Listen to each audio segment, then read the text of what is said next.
इमरान साहब, आपको मुबारकबाद। आपके नेता राहुल जी ने आपको राज्यसभा की जिम्मेदारी इसलिए सौंपी थी कि आप आईना थे और आपके नेता के दामन पर कोई दाग नहीं था। आपके सामने वही बैठ सकता था जिसके दामन पर कोई दाग ना हो। आईने का सामना वही कर सकता था जिसका दामन बेदाग हो। इसलिए गिरामी, आपने जनाब अल्ताफ जिया को सुना और अल्ताफ जिया ने अपनी गजल के जरिए वो तमाम पैगामात आप तक पहुंचाए जो एक अच्छे और सच्चे शायर की जिम्मेदारी होती है। मैं अल्ताफ जिया को इसके लिए मुबारकबाद पेश करने जा रहा हूं और एक बात यहां बड़ी जिम्मेदारी के साथ ये कहना चाहता हूं कि अब उस शख्सियत की बारी आ गई है जिसे सुनने के लिए आपने पिछले कई घंटों से लगातार इस पंडाल में इस मैदान में बैठकर इंतजार किया है। लेकिन नौजवानों, लेकिन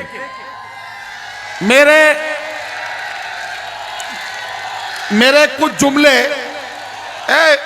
बेटा बैठ जा, मेरे कुछ जुमले आपको सुनने पड़ेंगे ताकि आप अंदाजा लगाएं कि एक दिन में कोई बड़ा नहीं बनता, एक दिन में कोई अपनी मंजिल पर नहीं पहुंचता।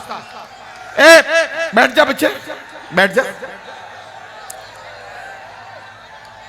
चलो, हो गया, हो गया, ठीक, बहुत बढ़िया। एक दिन में कोई बड़ा नहीं बनता है, एक दिन में कोई मंजिल पर नहीं पहुंचता है। 3 दहाइयों का सफर मुशायरों में करने के बाद यह बात बड़ी जिम्मेदारी के साथ कह सकता हूं कि मैंने अपनी माथे की इन्हीं आंखों से उस शर्मीले नौजवान को देखा था जो मुशायरों के इस मैदान में जब आया था तो अपने बड़े शर्मीले लबो लहजे में बड़ी आसानी के साथ अपनी खूबसूरत आवाज में अपने कलाम के जरिए लोगों के दिलों तक पहुंचने की कोशिश कर रहा था। धीरे धीरे कामयाबी की मंजिलें तय करता हुआ वो नौजवान जब लोगों के दुख से अपने आप को जोड़ने में कामयाब हो गया, जब उसे आंसुओं में अपनी बात नजर आने लगी, जब लोगों का गम उसे अपना गम महसूस होने लगा, वो शायर धीरे धीरे नौजवानों के शायर से आवाम का शायर बन गया। वो शायर जिसके लिए लोग खड़े होकर तालियां बजाते थे, अब लोग उसके लिए दुआएं करने लगे। वो शायर जो कभी अपनी जवानी के किस्से सुनाया करता था, आज वो अहदे हाजिर की मुश्किलों को अपनी गजल और गीत बनाने लगा। मैं आपसे एक बात कहना चाहता हूं, बड़े बड़े इनामात, बड़े बड़े एजाजात उसकी झोली में आए। उत्तर प्रदेश का सबसे बड़ा सम्मान जो यश भारती सम्मान के नाम से था, वो यश भारती सम्मान उस शायर की झोली में आया। उसकी कामयाबियां देखकर बहुत सारे लोगों को उलझन होने लगी थी। मुशायरों के कई बड़े नाम शर्तें लगाने लगे थे कि अगर वो आएंगे तो हम नहीं आएंगे, और उसकी वजह सिर्फ ये थी कि जब इमरान उस मुशायरे में पहुंचते थे तो लोगों का हुजूम और उनका जोश ये कहता था कि अब हमें सिर्फ और सिर्फ इमरान प्रतापगढ़ी को सुनना है। लेकिन इमरान प्रतापगढ़ी ने अपनी जिम्मेदारियों को जिस तरह से निभाना शुरू किया,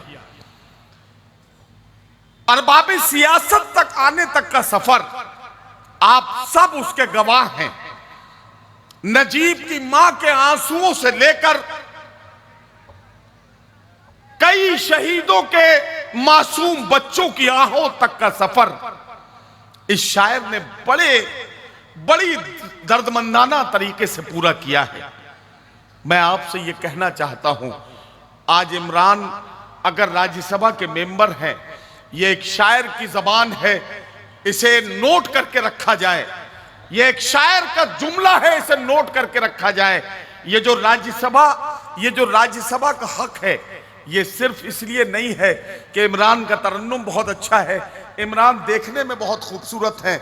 मैं कहना चाहता हूं, अदब और शायर अपने दौर का आईना होता है। इमरान साहब, आपको मुबारकबाद। आपके नेता राहुल जी ने आपको राज्यसभा की जिम्मेदारी इसलिए सौंपी थी कि आप आईना थे और आपके नेता के दामन पर कोई दाग नहीं था। आपके सामने वही बैठ सकता था जिसके दामन पर कोई दाग ना हो। आईने का सामना वही कर सकता था जिसका दामन बेदाग हो। इसलिए उन्होंने आपको राज्यसभा की जिम्मेदारी देकर मजलूमों की आवाज बना दिया। आपको इसके लिए बहुत बहुत मुबारकबाद। आपकी मंजिल यही खत्म नहीं होती है, अभी तो बहुत सी मंजिलें आपका इंतजार कर रही हैं।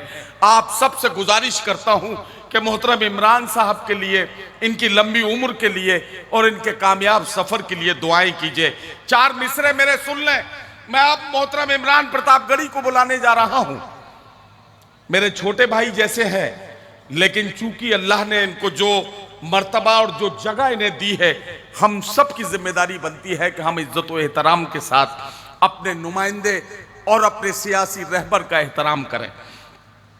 अपनी मंजिल पे पहुंचना भी, खड़े रहना भी। गौर से सुने कि अपनी मंजिल पे पहुंचना भी, खड़े रहना भी कितना मुश्किल है, बड़े होके बड़े रहना भी। अपनी मंजिल पे पहुंचना भी, खड़े रहना भी कितना मुश्किल है, बड़े होके बड़े रहना भी। मसलहत से भरी दुनिया में यह आसान नहीं, जिद भी कर लेना, उसी जिद पे अड़े रहना भी। मसलहत से भरी दुनिया में यह आसान नहीं, जिद भी कर लेना, उसी जिद पे अड़े रहना भी।